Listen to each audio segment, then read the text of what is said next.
I am Mary Poppins, Harbinger of Death. Is that her full title? No, but it is mine. Ladies, gentlemen, and hunters of all ages, how do you feel about the concept of beating Kemono to death by 1,000 cuts using nothing but an umbrella with some knives attached to it? This right here is the Bladed Wagasa, and it's one of the weapons in the upcoming game Wild Hearts. Thanks to the folks over at EA for giving us early access to this game and letting us bring you guys all of our thoughts on the game, reviews, tips, tricks, guides, and whatnot, all of which will be released in the coming days and weeks. One of the things that has gripped me the most with this game is the way that the weapons feel within it. They're mostly quite unique to other weapons in the hunting genre, and as a fantastic example of that, we have the Bladed Wagasa, or the spiky umbrella, as I like to call it. This thing hits extremely fast. It can counter the Kemono's attacks and make you stronger, and it also has one of the more powerful aerial playstyles in the game, letting you sit above the danger and just hit some of those harder to reach weak spots on your target.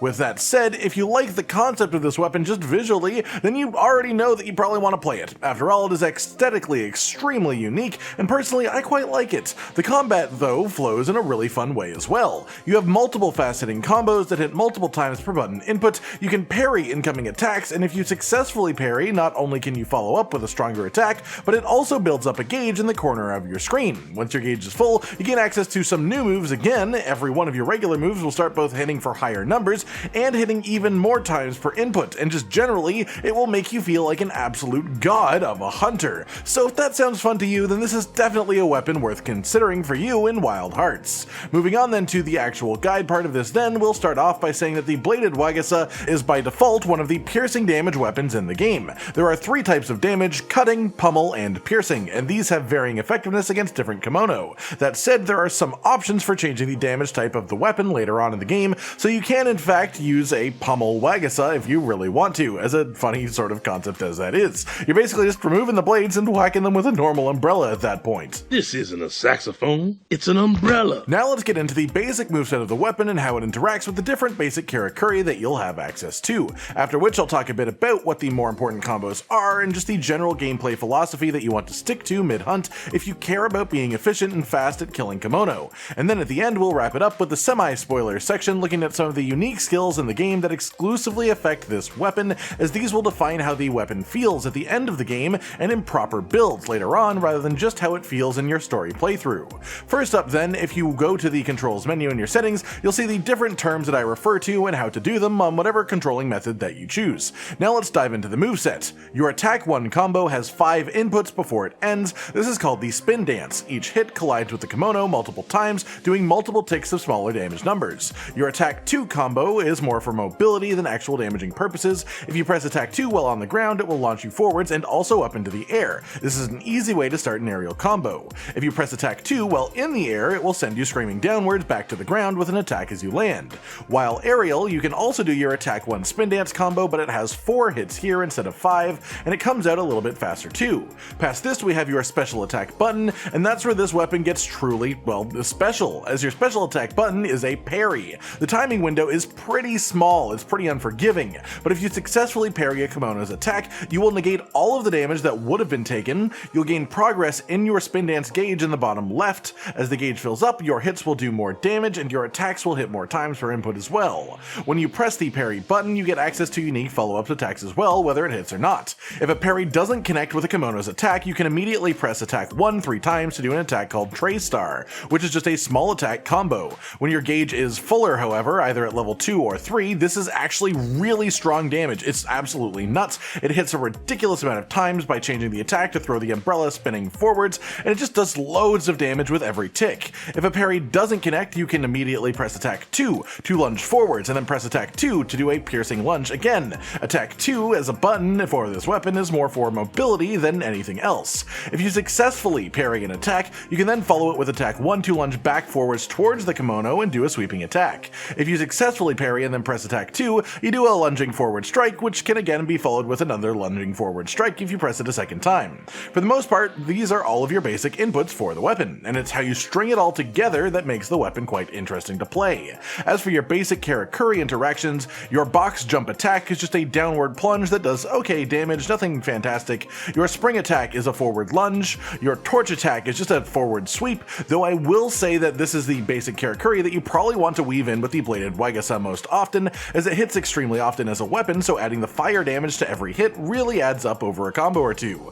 Then we have the glider attack, which is a downward plunge followed with a rising slash, which does pretty decent damage. With all that covered, let's talk about some actual combos and the way that you want to weave all of these attacks together properly in order to be properly successful with the weapon. The Umbrella Academy. Put simply, you need to max your spin dance gauge as quickly as physically possible. The weapon does relatively poor damage when the gauge is empty, but it is an absolute demon when it's filled up, becoming absolutely nasty and one of the highest damage weapons in the game easily, especially if you can keep your uptime high while in this gauge mode by parrying attacks instead of dodging them. So that brings up two important questions. What makes your spin dance gauge go up the fastest, and what can make the gauge go down, as you'll need to avoid that, obviously. The only way that your gauge will lower is if you don't damage anything for about 8 seconds straight. If you can get even one hit within those 8 seconds, the timer will reset and your gauge will stay where it is. So the only thing that you need to avoid is specifically this, though it will happen automatically when the Kemono changes areas regardless. You can't really stop that, so essentially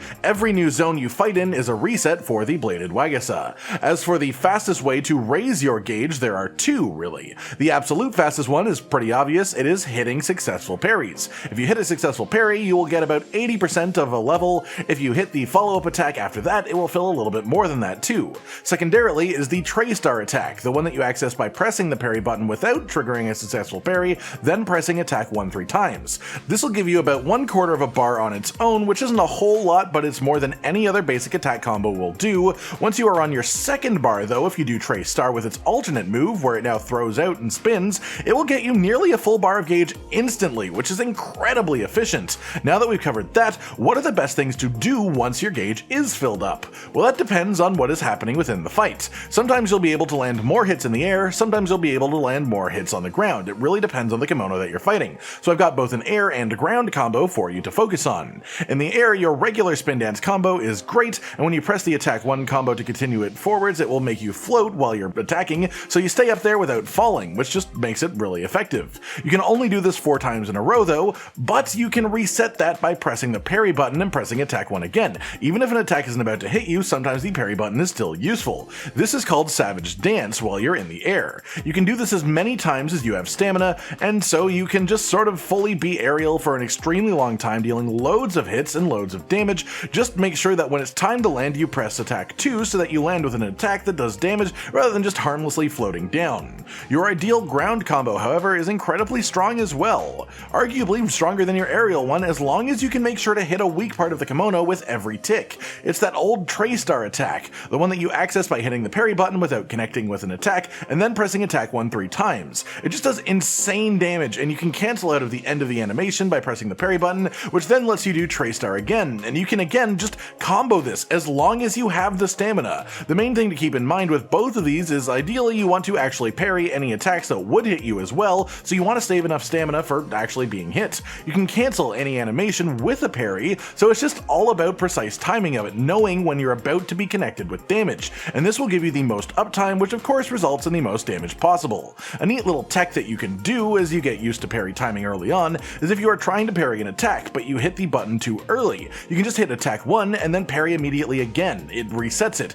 This will eat up more stamina of course, but this lets you get a second try at a parry, which can be immeasurably useful as you're learning the weapon. Overall, I'd say this is a very difficult weapon to get used to for your first time fighting a new Kemono. It significantly benefits from knowledge of attack patterns and timings, of course, but it is also ridiculously rewarding once you get a bit better with it. With that said, we're going to dive into some Wagasa specific skills, so minor spoiler warning in case you want to stay blind on absolutely everything going into this game, and here we go. First up, there is a skill called Sublime Dance. This makes it take longer before the spin dance gauge will fall. It can help you if you're struggling to hit the Kemono consistently, consistently, but that's really the only use of it. Then we have Spin Dance Saver. This reduces the speed that the gauge will reduce if your weapon is sheathed on your back. This one could actually be excellent. I haven't been able to mess around with it yet myself, but it's entirely possible this could keep you from losing your gauge following a kimono from one area to the next if they don't go too far. Then we have the Dodge Master skill. This quite simply lengthens the parry window, this specific version by 50%, which is absolutely massive. The window is quite tight normally, but a 50% increase makes it very reliable. This is a skill that probably won't be used by speedrunners by any means, but average players will likely enjoy its existence quite a bit. After that is Heavenly Dance. This makes the spin dance gauge fill faster from the various ways of increasing it, and this one seems quite good to me. Then we have Parry Boost Fury, which increases attack for a while after successful parries, with this specific version being 15% attack boost, which is obviously quite good. We have Parry Perfection, which fills your spin dance gauge continually for a bit after a successful parry, making parries even better for filling your gauge. There is also Parasol Dance Fury, which increases attack for a while after increasing the spin dance level. This one is good, but a little bit limited, as ideally once you hit level 3, you'll want to stay in level 3 for as long as possible, and so this buff won't reactivate if you're playing well. Then finally we have Instinct Parry, which is a pretty interesting skill. It says it occasionally triggers a parry move automatically, and what this actually means in combat is occasionally instead of being hit by an attack that would otherwise hit you, you will do an automatic parry. It will fill your gauge and negate any flinch or knockback from the attack, but you will still take the damage from it, and it's still neat nonetheless. Past that, there are a bunch of non-weapon specific skills that affect your stamina, which is really important for this weapon, ones that affect whether you'll get flinched midair, which is cool for this weapon too, and a few skills that become better the more often that you hit a kimono, and this is arguably the weapon that hits the most hits per second, so those skills are all great with this. And that just about covers it, everyone. The Bladed Wagasa, one of my 3 favorite weapons in Wild Hearts as of this point. You'll have to wait a few days before I reveal my 3rd weapon of choice, but I hope you've enjoyed seeing some gameplay for this one as well as learned some useful tips and concepts for playing the weapon if it's the one that you're interested in yourself. If this isn't your personal favorite, keep your eyes peeled as we'll be doing guides like this for every weapon in the game over the coming days and weeks, and hopefully you'll find the one that you want for you as a result. Like if you like the video, subscribe and hit the notification bell for more, and most importantly, ladies and gentlemen, until next time, stay sweet. Josh, Cotton, and Hollow with the videos, dropping the humor like a hammer on your tippy toes, bringing entertainment on a daily arrangement to take our insanity and turn it into entertainment. Yes, I said entertainment twice, to reiterate that it is nice to look into your faces on a mostly daily basis when you let us in your homes to make the whole world a stage. Goodbye.